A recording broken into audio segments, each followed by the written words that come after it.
इस वक्त की बड़ी खबर, जी हाँ, आपको बता दें सीतापुर से इस वक्त की बड़ी खबर सामने आ रही है, जहां पर अखिलेश और आजम की जेल के अंदर चली 1.5 घंटा मुलाकात। अखिलेश यादव का बयान सामने आया, जहां पर उन्होंने कहा है कि रामपुर के टिकट को लेकर हुई चर्चा, मुख्यमंत्रियों को जेल भेजने से लोकतंत्र में इनकी जीत नहीं। आजम खान का हाल ठीक है, लोकसभा चुनाव को लेकर चर्चा हुई, ये हम और आजम साहब जानते हैं। अखिलेश यादव ने वहीं साथ ही कहा है कि बीजेपी पीटीए से घबराई हुई है। जी हाँ, इस वक्त की ये बड़ी खबर सीतापुर से सामने आ रही है, जहां पर अखिलेश और आजम खान की जेल के अंदर 1.5 घंटा मुलाकात हुई है और टिकट को लेकर चर्चा हुई, ऐसा अखिलेश यादव ने बयान दिया है। अकेलेपन में कोई रहे जी और जेल की अपनी परेशानियां होती हैं जी जी जी तो वो तो फेस करनी पड़ती हैं। हाँ, देखते रहना तुम सही से। और हमें उम्मीद है जी कि उन्हें न्याय मिलेगा, उनके परिवार को न्याय मिलेगा। जी आदरणीय मोहम्मद आजम खान साहब, अरे बोलो मत यार, उनके साथ अन्याय लगातार हो रहा है। बोलो नहीं भैया। ये भी इनह्यूमन एक्टिविटी है सरकार की जी जी कि दो परिवार एक साथ नहीं है। जी जब परिवार को सजा मिली है और कहीं ऐसा आपको देखने को नहीं मिला होगा, अरे शांत रहो भाई। परिवार के लोगों के साथ ऐसा अन्याय हो रहा होगा।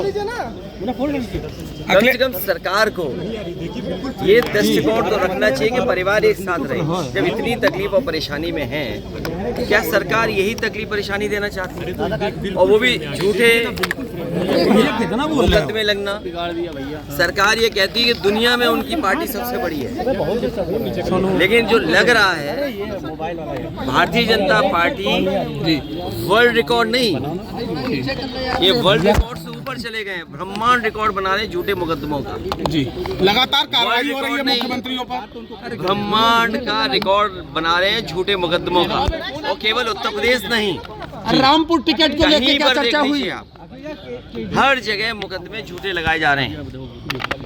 और जो इलेक्ट्रल बॉन्ड ने अभिषेक जो इलेक्ट्रल बॉन्ड ने भारतीय जनता पार्टी का बैंड बजाया, जी उसकी वजह से आप दिल्ली को भी देख लीजिए कि दिल्ली में क्या हो रहा है। क्या देश ये स्वीकार करेगा झूठे मुकदमे लगा के लोगों को जेल भेज दें? और अन्याय की कोई उम्र नहीं होती है। जुल्म की करने वाला कितना भी जुल्म करेगा, अंत में सच्चाई की जीत होगी, सच्चाई की जीत होगी। और टिकट लेकर के भी चर्चा हुई है। सर पल्लवी देखिए, ये पीडीए ही जीतेगा, पीडीए ही जीतेगा, पीडीए ही एनडीए को हराएगा। सर पल्लवी और पीडीए से घबराई हुई है सरकार। सर लगातार मुख्यमंत्रियों पर कार्रवाई हो रही है, क्या कहेंगे? ये कोई नया तरीका नहीं है, ये समय बहुत बलवान है जी। हमने आपने तमाम किस्से सुने होंगे जी। समय से ज्यादा बलवान नहीं है, और समय आएगा जब बीजेपी को भी जनता सबक सिखाएगी। केवल जनता इंतजार कर रही है कब उसे वोट डालने का मौका मिल जाए। और केवल मुख्यमंत्रियों को जेल भेजने से, मुख्यमंत्रियों को जेल भेजने से, कुछ न्यूज को कंट्रोल करने से लोकतंत्र में इनकी जीत नहीं होने वाली है। ये लोकतंत्र को कमजोर कर रहे हैं। लोकतंत्र में जो आवाज उठाना चाहते हैं, उनकी आवाज दबाना चाहती है सरकार। और सच्चाई तो ये है कि इनके पास जवाब नहीं है। मान लीजिए उत्तर प्रदेश में सबसे ज्यादा पेपर लीक हुए हैं, कोई एक पेपर लीक नहीं हुआ है। जितनी भी परीक्षाएं हुई हैं सबके पेपर लीक हुए हैं। और पेपर लीक होने से जिन बच्चे नौजवानों का भविष्य अंधकार में गया है, मैंने कई बार बोला हूं, मैं फिर बोलता हूं, 60 लाख बच्चे जिनका भविष्य इस भारतीय जनता पार्टी ने उत्तर प्रदेश में छीना है। 60 लाख और उनके माँ बाप को मिला लें तो 60 लाख गुणा 3 कितना हुआ? 1 करोड़ 80 लाख। 1 करोड़ 80 लाख का अगर हम भाग दे दें, 1 करोड़ 80 लाख को हम भाग दे दें 80 से लोकसभाओं से, तो हर लोकसभा में 2,25,000 वोट कम हुआ है। सर, और जिस दल का 2,25,000 वोट कम हो जाए एक लोकसभा में, तो सोचो कितनी घबराई हुई होगी। क्या इलेक्ट्रल बॉन्ड ने भारतीय जनता पार्टी का बैंड नहीं बजा दिया? इलेक्ट्रल बॉन्ड जो मिले हैं भारतीय जनता पार्टी का, क्या उसका जवाब है उनके पास? और अगर आप दिल्ली वाली बात कर रहे हैं, तो जो आरोप लग रहा है, क्या इलेक्ट्रल बॉन्ड उसने भारतीय जनता पार्टी के लोगों को नहीं दिया। तो ये घबराहट में अपना जो मुद्दा बदलने की जो तरीका है, इसमें भारतीय जनता पार्टी कामयाब नहीं होगी। ये कितने भी नेताओं को जेल भेज देंगे, लेकिन जनता को जेल नहीं भेज सकते। जनता इनको सबक सिखाएगी। अखिलेश जी पल्लवी पटेल का एक बयान आया हुआ है। उनका कहना, उन्होंने आपके निशान साधा, कह रहे हैं कि अखिलेश यादव जो है भ्रांति में जी रहे हैं और वो गठबंधन से हमें बात हुई है, उनको किसी का साथ नहीं चाहिए।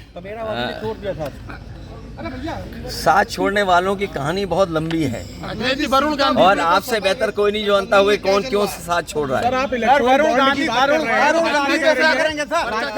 9% सांसद है कांग्रेस के, उनके में 1400 करोड़ रुपए जो है इलेक्ट्रोल बॉन्ड गया, तो इसको कोई पूछने वाला नहीं। कल संबित पात्रा का भी बयान आया। देखिए, मुझे आपका जो सवाल है, जो विपक्ष के लोग हैं जी, उनके लिए तो आप कह सकते हो चद्दा मिला हो, लेकिन भारतीय जनता पार्टी तो सत्ता में है जी, तो सत्ता वालों ने तो वसूली की है जी। और वसूली किससे नहीं की, वो सूची एक लंबी है जो सोशल मीडिया और अखबारों में छप रहा है जी। तो ये जो सूची है, इसका जवाब भारतीय जनता पार्टी के पास नहीं है।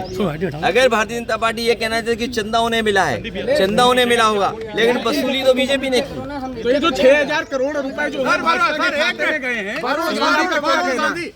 ये इलेक्ट्रोल बॉन्ड ने भारतीय जनता पार्टी का बैंड बजा दिया है। इलेक्ट्रोल बॉन्ड ने भारतीय जनता पार्टी का बैंड बजा दिया, इसीलिए घबराहट में इस तरह का खबर बदल जाए, न्यूज़ बदल जाए, दूसरी चीज़ों पे ज़्यादा चर्चा हो। और सवाल तो मैंने आपसे कहा बुनियादी, क्या किसान की आय दोगुनी हो गई जी? क्या महंगाई कम हो गई?